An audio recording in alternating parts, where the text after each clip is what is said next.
C'est demain que l'aventure du Dakar commence. Le départ sera donné en Argentine, sur la côte atlantique, et s'achèvera le 15 janvier sur le Pacifique au Pérou. Parmi les concurrents, on compte 133 Français. Mathieu Méranville et Denis Bassompierre ont suivi à l'entraînement dans les Alpes.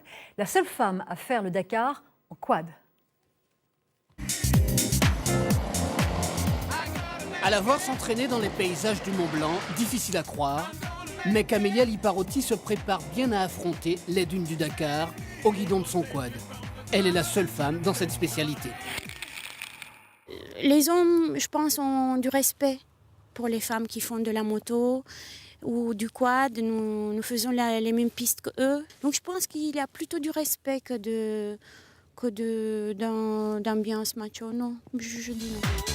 Sur son quad, ici au rallye des Pharaons en Égypte ou dans le désert d'Abu Dhabi, du Maroc, la franco-italienne a su s'imposer. Depuis sa découverte de l'engin en 2005, elle a remporté nombre de victoires.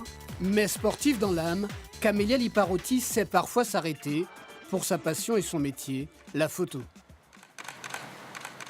Amoureuse des grands espaces, elle a photographié les skieurs de l'extrême.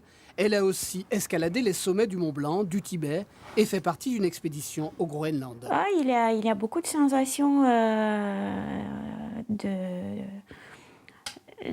artistiques en premier plan. Ensuite, l'action, donc l'adrénaline, les voyages, parce que la photographie me permet aussi de beaucoup voyager et découvrir d'autres cultures. C'est vraiment, pour moi, une ouverture vers le monde. Demain, elle démarrera son 5e Dakar, départ d'Argentine. La cordillère des Andes remplacera les Alpes.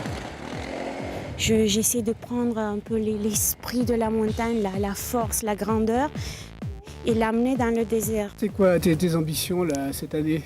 Mes ambitions pour le Dakar, je vais vous les dire à la fin du Dakar. Alors, rendez-vous à l'arrivée, le 15 janvier, au Pérou.